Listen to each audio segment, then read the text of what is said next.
So supposedly the $100,000 salary cannot buy the American dream anymore. So let's find out More why. than half of Americans say they would need at least $100,000 a year to be financially comfortable. The benchmark of a six-figure salary used to be the gold standard income. By the way, technically, at 100,000 a year before taxes sounds great, but then after taxes, you get about, I want to say, what, maybe 85,000 if you're lucky. Um, but technically, it still doesn't suffice because if your partner isn't bringing in that much, or let's just say even if you're um, single income, it doesn't work in today's day and age. It represented the tipping point of finally earning a It just disposable doesn't. income and building a savings, spending based on your wants, not just your needs. The American dream is what makes a middle-class lifestyle. You're able to pay your bills. You're able to put food on the table, put a roof over Six figures. your head, Sorry. and you have some additional savings. Now people I'll back up. making Hold on. I'll Makes back a up. middle-class lifestyle. You're able to pay your bills. You're able to put food on the table, put a roof over your family's head, and you have some additional savings. Now people making well over six figures are still living paycheck to paycheck. What used to symbolize financial freedom is now keeping people stressed about making ends meet. Yep. 26% say they would need more. A salary in the range of $100,000 to $149,000 per year would make them feel financially comfortable. I think unfortunately what has happened is that I think you need at least 200,000 to be comfortable enough to where you're not worried financially, and you can still do what you want even if you're investing, like, let's say 10% of it, or your 10% is what you're using for yourself, and then everything else, like, you split evenly amongst the bills and not accessories, not amenities, not luxury items, but just like not groceries. What's the word I'm looking for? It's kind of like, God, I'll think of the word. wages haven't kept up with the cost of living by and large for the last 50 years or so, and so it becomes increasingly hard for many families to be able to attain Kind of like vacations almost is what I'm thinking of. that sort of middle-class lifestyle, that American dream. How much you need to feel financially secure varies so much depending on not only your geographical location, but of course your lifestyle. It used to be that a six-figure salary was like the gold standard, but nowadays that may not be enough to make ends meet in certain parts of the country, especially like New York or San Francisco, where it costs so much more just to cover your daily expenses. Here's why a $100,000 household income no longer buys the American dream. Go Banking Rates analyzed how much a family of 2 adults and 2 children would need in each state to own a home, a car, and a pet, as well as have an additional 20% of their income for savings and 30% for discretionary spending. The core of what the American dream means is some amount of economic security, that you feel like you can get by and do a bit better. Maybe do better than your parents, maybe be able to afford a house, certainly be able to save for your children's future. It's like the video I did just recently.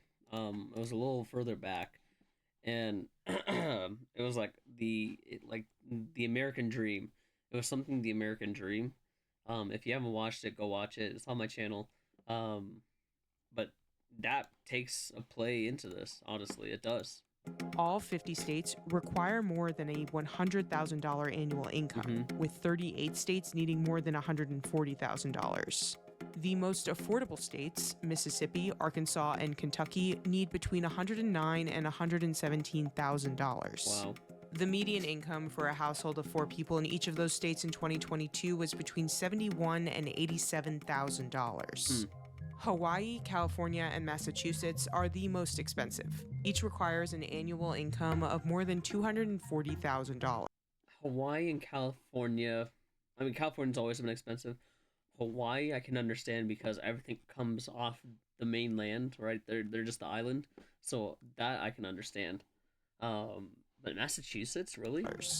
The median income for a family of 4 in those 3 states in 2022 fell at least $94,000 short of what's required for the American dream. A different analysis from EPI found that in about 80% of the country, a family of 4 can afford their basic needs on less than $100,000 per year.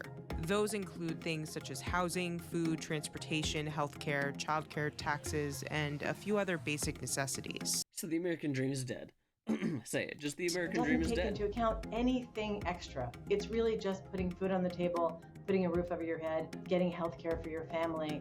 And so you're not saving for a rainy day if something happens to somebody or if they lose their job. So there's no extra in there for retirement, for kids' college. Those are the kinds of things that many people want to save for. Those are the many things that people consider a part of the American dream. True. Only about 3% of those counties have a median income higher than the basic cost of living. The idea That says behind a the lot. American dream hasn't really changed, even though lifestyles have. It used to be that you could get out of school, get a job, buy a home, and start a family. You can't do and that now anymore. those milestones are harder to achieve. It used to be that a high school degree, you're good to go. You could get a great job building cars or something and be right in the middle class off of a high school degree. But now, in order to get into the middle class, a high school degree is clearly not enough, right? Now, you gotta pay for college. People are graduating with much larger student loan balances. And then it's harder to be on that same sort of career trajectory that would provide the stability that you maybe would have had a generation ago to save up for the down payment on a home.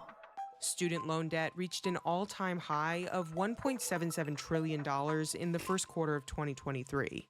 This can have a ripple effect, especially when entire generations are starting their adulthoods with thousands of dollars in debt. So when you think about the kinds of investments you want to make for your children, the cost of college has gone up a lot faster than overall inflation. So trying to make those investments on a smaller and smaller paycheck compared to the cost of living can be very difficult and almost impossible. And so the kinds of debt that young people can rack up going to college gets larger and larger, and your ability to then make ends meet yourself, be able to buy a car, be able to move out of your parents' house, those things become much more difficult over time.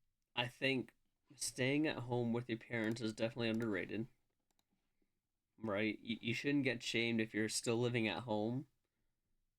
And you shouldn't get shamed if you're dating someone, you shouldn't get shamed if you say, one, either I'm still living at home, or two, I have like 5 roommates.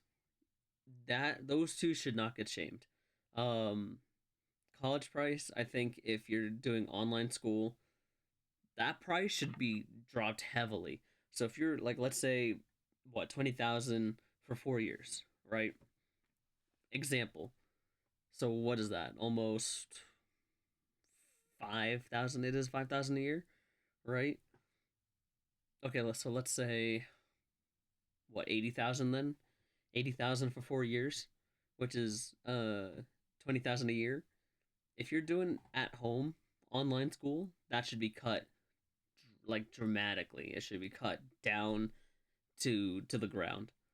If you're going in person, then I think where the price is, it's fair-ish. Don't tell me I'm right here, but I'm saying fair-ish. Yeah, car prices are always gonna go up, but the value of a car will depreciate. Homes, they're building it way too quick, but they have no value for a 3-bed, 3-bath if it's gonna cost you 1.2, especially if it's like 3,000 square feet. It doesn't make sense. The American dream typically is people owning property and having children, but that's becoming largely inaccessible for many people. And even those who have attained these things.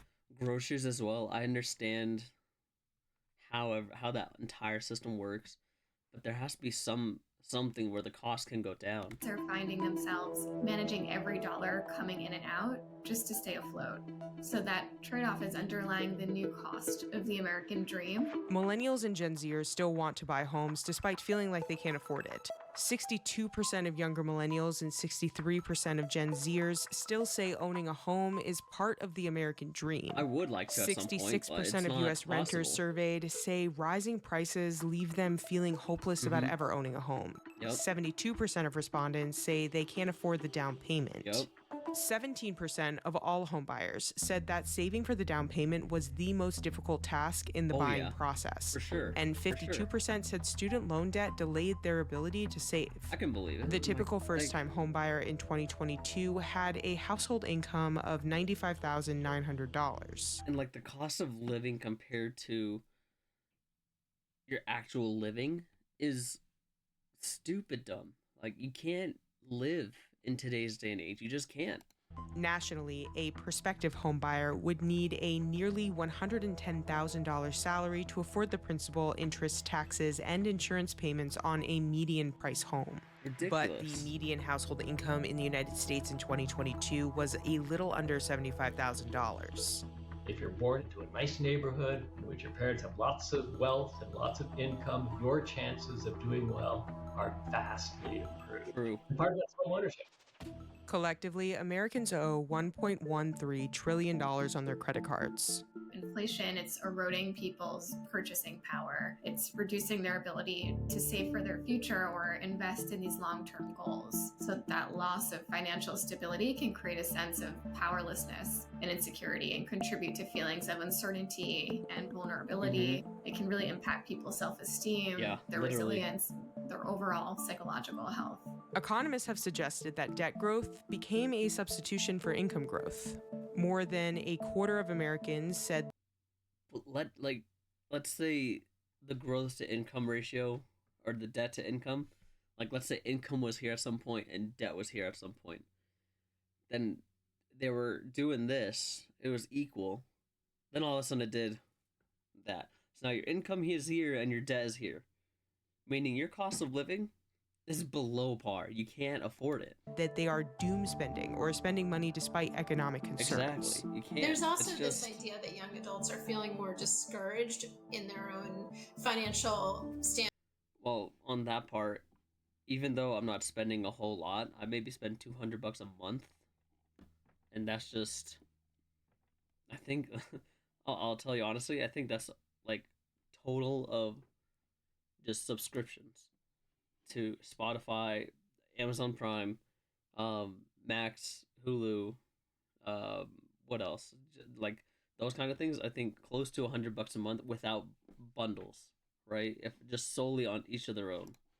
So in that way, they're less inclined to even save for long-term goals and more likely to just live in the moment. It's just sort of that mentality, you only live once, I may not buy a home anyway, so let's take that trip or let's go to that that's event, a good way of whether thinking it's a Taylor Swift concert or other, big ticket Yeah, if you're not going to afford something in the future, you might as well 73% of spend Gen it. Zers say the current economy makes it difficult to set up long-term goals. And it's not just about revenge spending. It's just about wanting to enjoy life and make the most of what you have. That's even true. if you can't necessarily buy that home or, you're not starting a family just yet.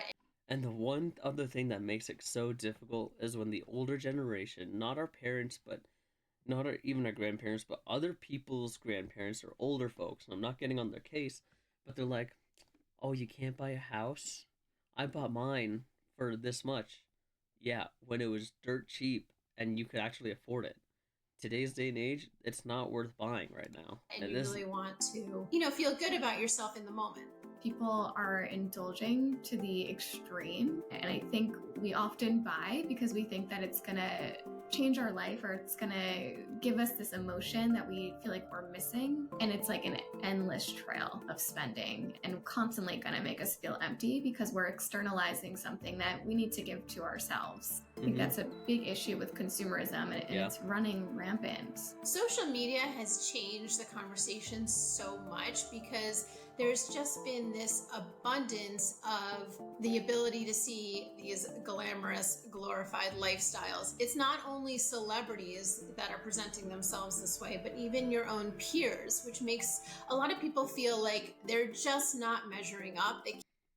And honestly, if you're on social media and you feel this way, please, for the love of God, take the advice from me and just don't let it get into your head. Don't let other people's travels or success, luxury items, whatever, be the definition of you. You can get there, but just remember, they probably are spending like crazy, and they're wondering how they're going to be able to make the next payment on something without even realizing it. So don't compare yourself to this, please. You can't financially compete with what they're seeing online. It has left a lot of people, especially young adults, feeling very discouraged in their own financial standing. Even if they're doing okay, they just may not feel that way when they compare themselves to what they're seeing on social media. The question is, are you able, given kind of the luck of the birth lottery, are you able to have opportunities that are the same as those of people who may have been born into families that are in better circumstances than your own? The American dream is all about it shouldn't matter. The birth lottery shouldn't matter. No, right? it shouldn't, but so it plays a part into relative. It does play a part into it, unfortunately. But sometimes we make our own luck. So you just gotta do you. You just gotta pray. You just gotta do what you can. And at the end of the day, if you can't afford something, live your life. Live it. Don't let anything stop you. Just do whatever you want. Live your life, please. Just know that $100,000 can't, at this day and age, it can't buy the American dream.